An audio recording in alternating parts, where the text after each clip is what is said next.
မြတ်စွာဘုရားဟောတဲ့လူတိုင်းအတွက်အမှန်တရားဆိုတာလူမျိုးမရွေးဘာသာမရွေး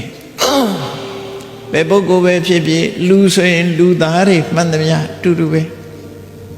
ယုံကြည်ချက်ချင်းတူတာမတူတာအသာထားနော်ဒီမယုံကြည်တဲ့လူလဲထညက်ဆိုတာချိုးတယ်ဆိုတာဘသူစားစားချိုးမှာပဲလေငါထညက်ချိုးတယ်ဆိုတာငါမယုံဘူးစားကြည့်မယ်စားကြည့်တဲ့လူလဲချိုးမှာမယုံဘူးလို့ပြောတဲ့လူလဲချိုးမှာပဲယုံတယ်လို့ပြောတဲ့ပုဂ္ဂိုလ်လဲချိုးမှာပဲဘာကြောင့်လို့ဆိုရင်သူ့ရဲ့သဘာဝကအချိုးထက်ကိုထို့တူပဲကုသိုလ်ကောင်းမှုဟာလည်းပဲယုံသည်ဖြစ်စေမယုံသည်ဖြစ်စေဒီလမ်းကြောင်းဒီအလုပ်ကိုလုပ်ရင်ကောင်းကျိုးချမ်းသာရမှာပဲအကုသိုလ်ဆိုတဲ့အလုပ်ဟာ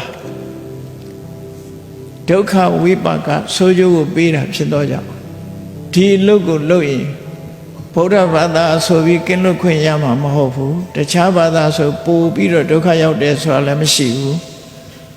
ရှောင်တဲ့လူရမှာပဲမရှောင်တဲ့လူခံရမှာပဲမလို့တဲ့နာကိုလုပ်ရင်ဘယ်သူမျိုးမဆိုမလို့တဲ့နာရဲ့ဒဏ်ခတ်မှု reaction ဆိုတဲ့သဘောတရားအရမိကင်မဲ့ဆိုရင်ဘယ်သူကင်ပူမှာပဲ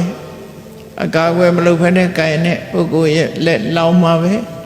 ဒါမိရဲ့သဘာဝပဲအဲ့ဒါလိုပဲအကုသိုလ်လို့ဆိုတာငါတို့ကတော့မယုံလို့ငါ့ကိုအကုသိုလ်ကအကျိုးမပေးဘူးလို့မရှိဘူး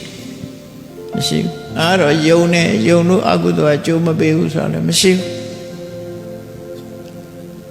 တဘာဝတရားဆိုတာတူညီသောလှုပ်ဆောင်ပေးမှုရှိတယ်ခွဲခြားတာမျိုးမရှိဘူးအမှန်တရားဆိုဒီမှာဒါကဘာလူမျိုးဒါကဘယ်ဘာသာဝင်ဒါကအမျိုးသားဒါကအမျိုးသမီးဒီလိုခွဲခြားတာမျိုးလုံးဝမရှိဘူးဘယ်သူပဲဖြစ်ဖြစ်အားလုံးဟာတူညီတဲ့အကျိုးကျေးဇူးကိုခံစားရမယ်တူညီတဲ့ဒုက္ခကိုလည်းခံစားရမှာဖြစ်တယ်အလုတ်တူညီရင်ဒုက္ခတူညီမယ်အလုတ်တူညီကောင်းတဲ့အလုတ်ချင်းတူညီရင်ကောင်းကျိုးချမ်းသာရကြမယ်ဆိုးကျိုးကိုဖြစ်စေတတ်တဲ့မကောင်းတဲ့အလုတ်ချင်းတူညီရင်လည်းမကောင်းကျိုးရကြမယ်အမှန်တရားဆိုတာကိုယ့်ရင်ထဲမှာဖြစ်ပေါ်လာတဲ့အရာခဏခေတ်မှာဆိုလို့ရှိရင်အလုံးနားလဲတာနိုင်တာနဲ့ပြောမယ်ဆိုရင်ကိုလုံးတဲ့ပုံရိပ်တွေဟာကိုယ့်ရင်ထဲမှာရှိတယ်မှတ်တမ်းတင်မိသားဖြစ်သွားတယ်ညင်းဆိုလို့မရဘူးကိုယ့်ရင်ထဲကဖြစ်တဲ့အတွေးကိုယ်ပါးစပ်ကထုတ်ပြောလိုက်တဲ့အပြောကိုလုံးလိုက်လို့လုံးလိုက်တဲ့လုပ်ငန်းဒါတွေဟာ CCTV ထဲမှာပုံရိပ်ပေါ်သွားတယ်လို့ကိုယ့်ရင်ထဲမှာလည်းပဲပုံရိပ်ပေါ်သွားပြီမကောင်းရင်မကောင်းတဲ့ပုံရိပ်တွေပေါ်နေတယ်ကောင်းရင်ကောင်းတဲ့ပုံရိပ်တွေပေါ်တယ်အဲ့ဒီပုံရိပ်တွေအားလျော်စွာကောင်းကျိုးဆိုးကျိုးဆိုတာညင်းဆိုလို့မရနိုင်ဘူးနော်ညင်းဆိုလို့မရဘူးအဲ့ဒါကံကြမ္မာရဲ့သဘောတရားကံဆိုတာကိုလှုပ်တာပဲသူများလာလှုပ်တာမဟုတ်ဘူးဆိုပါစို့ကိုလှုပ်လိုက်လို့တစ်ဖက်သားမှာ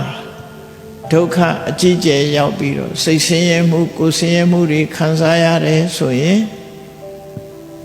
ခုခေတ်ဆိုရင်ဂျင်းထဲလိုက်လို့ဟိုမှာစပ်ပူစပ်လောင်ဖြစ်သွားပြီဆိုရင်အဲ့ဒီစပ်ပူစပ်လောင်ဒီကိုယ်စီရောက်လာမှာနော်